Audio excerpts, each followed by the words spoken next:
kulankan oo ahaa mid looga hadlayay sidii dadka ku dhaqan gobolka Hiiraan gaar ahaan magaalada Beledweyne ay u heli lahaayeen biyo ku filan oo nadiif ah ayaa waxa uu ka dhacay gudaha magaalada Beledweyne ee xarunta gobolka Hiiraan. kulankan oo ay soo qaban qaabisay wasaaradda tamarta iyo biyaha dowlad goboleedka Hirshabelle ayaa waxa ka qayb galay hay'adaha ay wasaaraddu bahwadaagta yihiin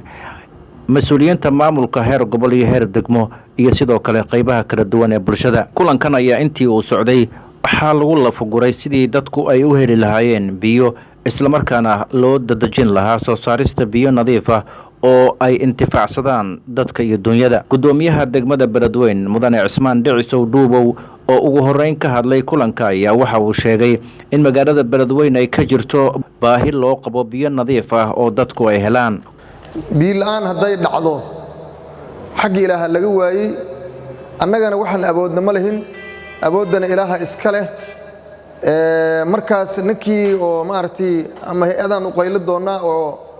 maartii ceel riiga noo qodo hadda xilligan hadin hadalkayna inuu soconahan aan dareensanahay ninkii biyaha ku yaraadaan ku xumaadaan dadka walaalihiis iyo khaldane Ilaahay dartiis ha u soo sheega hay'adahan ugu qaylina ceel matoorkan weelaya ama ceel riiga la qodaa biyaha dadka halaabay la siinaya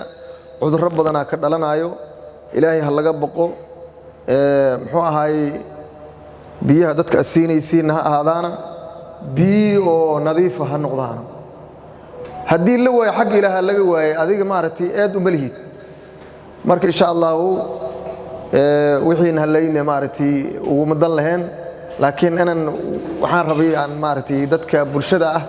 oo ceelasha u samaysateen in maartii biyo nadiif ah cabaan hadda hay'adaha tilmaamayay oo joogay hay'adaha ayagana waxaan ku wargelinaa insha Allah hadii Ilaahay raadaan dadka walaalahooda ha tawrucaan ninkii matoor siinayay ninkii ceel riig u qodaayo ha sameeyaan leeyahay. gudoomiye ku-xigeenka arrimaha bulshada maamulka gobolka Hiiraan mudane Sheekh Xuseen Cismaan Cali oo isna hadlaya dhankiisa waxa uu ka codsaday wasaaradaha iyo hay'adaha shaqada ku leh arrimaha biyaha in magaaladu ay hesho ceelal riig ah si loo helo biyo nadiif ah. maamulkii gobolkan ay kan degmada fursad fiican aan helnay wasaaradii biyaha ku shaqo lahayd ee dowlad goboleedka Hirshabelle iyo hay'adihii u qaabilsanaa biyaha oo maanta aan wada fadhino oo aan ka hadlayno sidee loo heli karaa biyo nadiif ah sidee dadka looga xaqabtiri karaa bulshada inay biyo helaan xaqiiqatan waa fursad gaar ah waaye waxaan leeyahay marka isaga sheekeemayna anaga daan Hiiraanahay gaar ahaan reer Beledweynahay xaaladda biyaha isaga sheekeemayna biyo la'aanta jirta iyo dhibaatada jirto isaga sheekeemayna 3 biloodna biyana maasheeyo fatahaada dhacdo waa la kala ordaa 3 biloodna webiga guraaya biyo la'aan bilaabanayso oo fuusidii biyaha ay mar qaar $5 ay ka kor ay tagayso marka xal waara loo baahan yahay xalalka waara ama xalka waarana wuxuu ku xiran yahay wasaaradii oo noo qaabilsaneed oo Hirshabelle ee biyaha qaabilsaneed iyo tamarta iyo hay'adihii ayagana biyaha qaabilsana bacda Allah subhanahu wa ta'ala ayaga looga fadhiyaa marka inay ka arisadaan inay la yimaadaan qorsho cad oo bulshada ku dhaqan halkaan Beledweyne ay u helaan biyo nadiif ah. ugu dambeyntii agaasimaha guud ee wasaaradda tamarta iyo biyaha dowlad goboleedka Hirshabelle mudane Yuusuf Cabdi Faarax ayaa waxa uu faahfaahin ka bixiyay ujeedka kulankooda maanta iyo waxa uu ku saleysnaa. hadda waxaan u socdaa ujeedkii wuxuu yahay oo kaliya inaan xog aan helo xogtaas oo markaas aan ka sameeyno anaga warbixin ama report aan ka sameeyno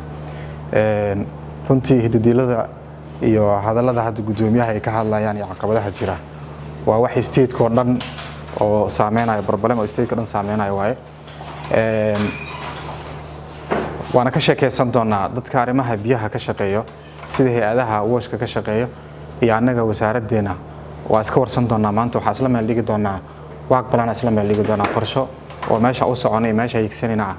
iyo sax u qaban lahayn waa ujeedkaas kugu imaanayba waan ka wada hadli doonaa haduu Ilaahay yiraahdo waxaan iska warsan doonaa dadka hadda washka oo partnerska ka shaqeeyo waxa update hadda ay hayaan xaaladaha hadda update ay hayaan going projects ka hadda waxa u socdo iyo waxa hadda markaas gaabka kaga jira ayaan iska warsan doonaa kadib waxaan sameyn doonaa hadii ilaa iraado doorka ay ka leedahay wasaaradda biyaha iyo tamarta ay ka leedahay ayaan inputkeena aan ku dari doonaa aan ka boosh gareyn doonaa ayagana waxaan fiirin doonaa doorka ay kaga leeyahay aan fiirin doonaa sidoo kale marka ceelayda dadka ceelasha biyaha ka shaqeeyo runtii ayagu waxay dadaal badan ugu jiraan si ay sheeganayaan juhdi badan ay ku bixinayaan ayna ku bixiyeenba waa sax hadda dawladda oo maamusha arrimaha biyaha ma jiraan shirkadaha private-ka ayaa gacanta ku haya in marka waxay ku dadaalayaan in la helo biyo nadiif ah wasaaraddu waxay ku dadaalaysaa in dadka community-ga ay matalayso inay biyo nadiif ay helaan dadka hay'adaha partnerska waxay ku dadaalaan juhdi badan ku bixinayaan in biyo nadiif la helo dadka community-ga IDP camps waxay raadinayaan biyo nadiif raadinayaan maamulku wuxuu raadinayaa in biyo nadiif la helo ujeedka hal meel aan wada soconaa qof kasta wuxuu raadinayaa in la helo biyo nadiif Soomaa sida darteed marka one table iskugu imaano hal miisaan iskugu imaano maadaama adigana biyo nadiif aan raadinaysid anigana biyo nadiif aan raadinayo dadka ay hay'adaha biyaha ka shaqeeya biyo nadiif ay raadinayaan intaan iskugu imaano aan dhahno war community-ga anaga mas'uuliyadda aan qaadnay oo xisaabteeda birina la weydiin doono qaabkeen u gaarsiinaa wax tayo leh oo nadiif ah runtii anaga ka wasaaraddan way naga go'an tahay in aan dadaal dheer aan u sameeyno sida lagu heli lahay regionka anaga aan u dhalanay ilaahayna ma keeniyay inaan sameeyno wax la yiraahdo si ku heli lahayn biyo nadiif si ku heli lahayn marka runtii waa idinkaga mahadcelinayaa sida aad u dhigteen hadalka challenges-ka jira caqabadaha jira iyo problems-ka taagan waxaas marka haddaan la iska warsan la iskugu imaanin ma la dhuuxi karaa waa maya annaga markuu jeedkan hadda wuxuu marka waan imaanay xog baan helnay problemka jira dhibaatada jirtaan helnay wax kale haddaan sameyn weyno waxaan sameynaynaa meelaha caalamiga shirarka caalamiga aan ka qayb galayno inaan ka bandhigno oo aan dhahan state-ka annaga aan mas'uuliyadda aan qaadnay waxa ka jira dhibaato noocaas ka jirto Cabdikariin Maxamed Siyaad Shabeelow TV-ga dowlad goboleedka Hirshabelle Beledweyne